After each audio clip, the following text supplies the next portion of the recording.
قُلْ هَلْ يَسْتَوِي الَّذِينَ يَعْلَمُونَ وَالَّذِينَ لَا يَعْلَمُونَ. İsim və sifətlər təvhidi nə deməkdir? Buyurur ki, Şeyx Hafiz Hakami rahimehullah, "Huvel iman bima vasafallahu Teala bihi nefsuhu fi kitabihi."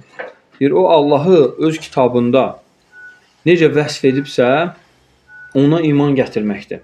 Və vasafahu bihi Rasuluhu sallallahu aleyhi və səlləm minəl əsma'l husna və sifatul ulya. Və Allah Resulü sallallahu aleyhi və səlləm hansı adları Allaha nisbət edib və hansı vəsfləri Allaha nisbət edib, onları isbat etmək, təsdiqləmək ad və sifətlər təvhididir. Və sonra bax nə deyir? Və imraruha kəmə cəət. Necə gəlibsə o şəkildə təsdiq etmək. Zahiri mənası ilə necə gəlib o şəkildə isbat etmək. Bilə keyf. Keyfiyyət vermədən. Burada biz qayda demişdik. Allahın adı sifətlərinin keyfiyyəti var.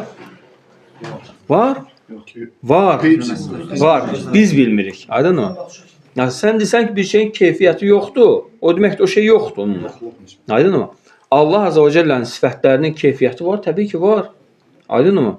Qüdrətinin keyfiyyəti var, elminin keyfiyyəti var. Aydın mı? Sadəcə biz bilmirik. Biz keyfiyyəti tafvid edirik. Deyirik ki, lə nə'ləmu keyfəhə. Lə nə'ləmu keyfəhə. Yəni, onun sifətlərinin keyfiyyətini biz bilmirik. Məsələdə tafvid edirik. Aysa, bu məsələdə biz tafvid edirik. Yəni, keyfdə. Amma mənada yox. Məna necə gəlibsə ispat edirik. Yəni, elmdir, bəli. Elm nə deməkdir? Hər şeyi bilmək. Lə yaxfa aleyhi şey. Ona heç nəyə gizli qalmamaq. Allah hər şeyi biləndir. Elə bir dəqiqlik, elə bir incəlik. Yerin dibində olsun, göyün qatında olsun, göyə qalxan olsun, yerə girən olsun, yerdən çıxan olsun, göydən nazil olan olsun. Nə olur olsun, heç nə Allaha gizli deyil. Və huvə ma'akum eynəmə kuntum. Harada olsanız, o da sizinlə bərabər. Necə ki, ayədə gəlib bu. Deməli, bu nədir? Elm sifətinin mənası.